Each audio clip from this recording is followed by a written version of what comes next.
We're at the Royal Melbourne Golf Course. We are so lucky to have Jan Stephenson, legend in her own lunchbox, a trailblazer for women's golf since the 70s, and an extraordinary woman in her own right. She's now designing golf courses, still fighting the fight for women and still up against it with some of the boys' club. But she's here to talk about great stuff. Hey, Jan. Hey, it was great. I love having breakfast with you because you just make me laugh. I love it.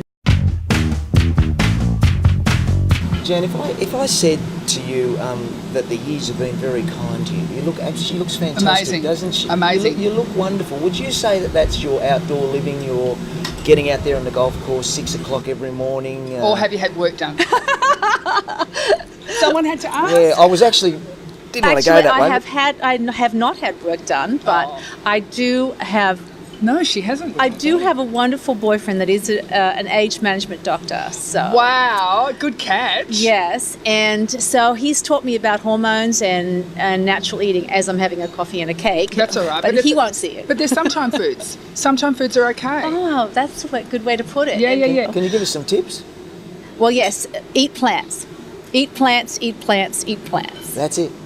I want to make sure that this woman, this beautiful woman, is still playing great golf when she's 95. Because, have you seen her swing? Yes. She has one of the best swings, not just in women's golf, but in male golf as well. And I have to take a little bit of credit for that, Jan, back in the early days when we did work on your swing. But the secret of having a good swing, Jan, is to not mess around with it. Yeah, you're right, much. Coach. You're right, and I do. I play with my swing a lot. Coach is an inspiration. You know, I mean, he's kept me where I'm so focused all the time. You did go against my advice once, Jan, though. And it wasn't necessarily the sporting advice. It was, and I'm a very conservative man, as you know. Okay, I have to mention the poster and the sexy girl image back in the, I don't know, the 70s or 80s or whatever what it was, Jan, and I didn't like that. Why not? She looked fantastic. I have to say, well, let me rephrase that. I didn't like that before you did it, and after you did it, you look fantastic. Well done. Oh, what a backpedal. Well, Coach, if I'd have said to you, I'll give you 10% of the money I got from that, maybe you would have said, okay. I think you did. No? Did you get a lot of money out of it? Well, actually, there was a lot of money raised. I didn't really get it, but the companies that did them did. It was so hard. I mean, it's so different nowadays. You know, when I won the US Open, I won $53,000, and when Curry won it 3 years ago, she won $580,000. Whoa. So there's such a huge difference. To young women playing today or getting into golf now, what's the top piece of advice you would give them? You have to believe in yourself. I believed that. And so when everybody kept saying, well, she'll never make it, you know, she's from, Australia and these girls are going to eat her up. And so believing in yourself and having your goals is honest. It sounds corny, but it's really true. Thanks to you, Coach. Thank you, and I appreciate that. It's a beautiful moment that we've just shared. No, it really is. Is there any, the pitfalls for a young girl on tour? What were some of them? I mean, and were you eaten up by other girls? Can we edit that bit out?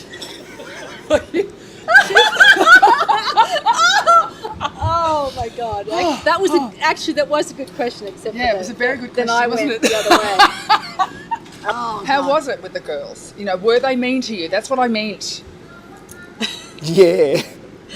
Well, they weren't mean, but they did not like the fact that the commissioner had decided that they wanted to change the whole image and use me to show that, you know, you could sell with sex appeal and still be able to play. They felt like that was a step backwards for women. And, you know, I understand what they were doing, but it really wasn't me. You know, I mean, I'm good friends with them all now, but it was, in those days, it was like, why are we selling with sex appeal? We're trying to show that we're women athletes. But just because you're a woman athlete doesn't mean that you can't show that you're sexy or that you're good looking. You were owning your sexuality. So were you ostracised? Yes, I was back then. And it was very difficult. I mean, luckily I had my family with me.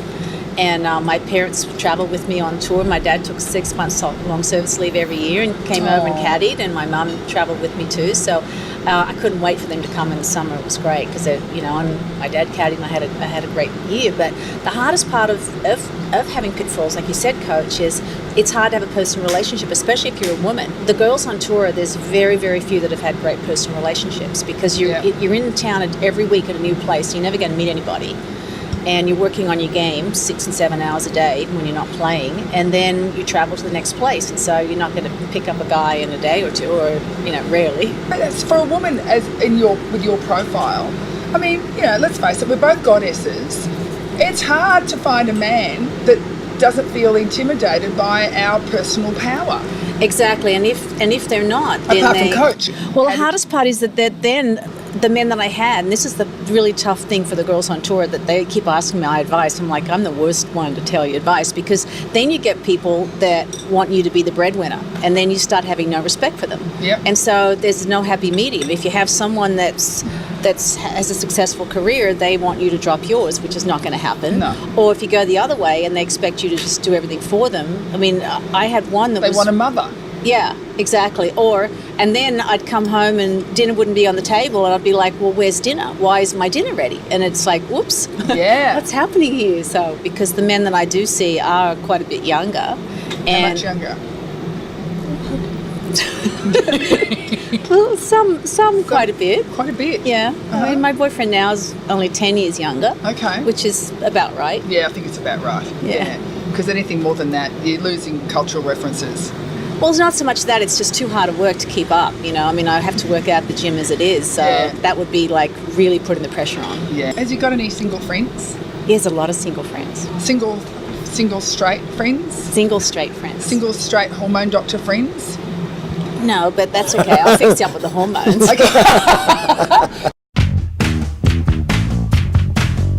I mean, we've got to talk about Tiger. Do we? Why do we have to talk about Tiger? I'm just interested. It's a goal. It's a sport thing. We don't have to stay on it long. But how did the female golfers react to all that? Well, obviously, they weren't very pleased with what No, went down. they weren't, because it's not a good role model. And the thing that was really hard for me is that, I mean, I've seen him because I'm a member of the same club he is. So I saw him before he was dating Elin, and and then his girlfriend before then, and then with Elin, and seeing the kids and everything, and very disappointed in the way he grew up. And because I used to always say, all these footballers and all the basketball players get in all this trouble with women and drugs, and in his Tiger, that's what golf's all about. So I was so devastated that he ruined the whole image of golf, of having this clean cut, didn't have to do all that stuff. And so I was very disappointed. Did you say anything to him? Well, him and I have not gotten on since probably 3 or 4 years ago. He used to be so lovely, and then suddenly he decided that he didn't want to talk to any of the members anymore. And so I was actually very happy that he didn't win last year. And a little bit of a defiant chinge up there. That's right. That'll teach him. We've got to wind up, I think. I'm having too much fun. I'm having too much fun, I know. She's fantastic. She is fantastic. Jan Stephenson, just awesome to have you here today on the other side of sport. Coach and I, we're honoured. I know for you, seeing the coach again, seeing what he's done for your career, it is a beautiful moment to be part of. Yeah. Thank you. Well, it is wonderful to see you again, Coach, and thank you for everything. And thank you, you're always so much fun. Oh, Jan, thank you. That's the other side of sport, live from Royal Melbourne Golf Club. Is that where we are? Royal Melbourne Golf Club. Yeah, somewhere important. It's really good. Yeah. Best golf club in the world. Is it? Yeah, well, I think it is. Oh, okay. I've shot a 68 around here. Wow. For 9 holes. Yeah, right. What does that mean? What does that mean?